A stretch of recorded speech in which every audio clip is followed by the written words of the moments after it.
વંદે માતરમ, જય ગૌ માતા। આજે આપણે વાત કરીશું અગ્નિહોત્ર વિશે। અગ્નિહોત્ર જે એનું વિશ્વનું પ્રચાર કેન્દ્ર માધવ આશ્રમ ભોપાલમાં છે।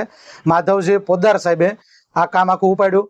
ભગવાન પરશુરામે આપેલો શ્રીજી મહારાજને જે યજ્ઞ હતો અગ્નિહોત્ર, એનું પ્રચારનું કામ માધવજી પોદ્દાર સાહેબે હાથમાં લીધું। અને આજે આપણે ભાગ્યશાળી છીએ કે આના આપણે પ્રચારક બનીએ, અથવા તો આ લોકોના ઘર ઘર સુધી આને અગ્નિહોત્રને પહોંચાડીએ, જે આપણને આજે સૌભાગ્ય પ્રાપ્ત થયું છે।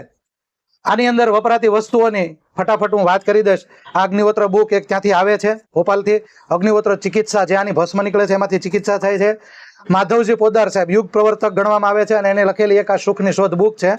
આની અંદર ગાયનું ગોબર, કોઈ પણ વસ્તુ મેળવા વગરનું ગાયનું ગોબર વપરાય છે।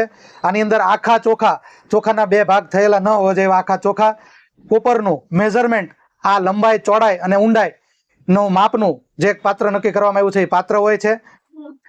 ગાયનું પ્યોર ઘી એ મહત્વનો એક પાયો છે, જે વલોણાથી, માખણમાંથી, ભારતીય નસ્લની કોઈ પણ ગાયના દૂધમાંથી બનાવેલા માખણમાંથી કાઢેલા ઘીની આહુતિ માટે વપરાય છે। 2 બૂંદ ખાલી ઘી વપરાય છે, 2 ચપટી ચોખા વપરાય છે। આ માટીનું પાત્ર છે, અને એ જ મેઝરમેન્ટ ટાઈપનું આખું આ પાત્ર છે। સૂર્યોદય અને સૂર્યાસ્તનો એક્ઝેક્ટ ટાઈમ, આ 5 નિયમો સાથે જોડાયેલો અગ્નિહોત્ર છે। આને તમે રોજ જીવનમાં અપનાવો। વંદે માતરમ, ભારત માતા કી જય।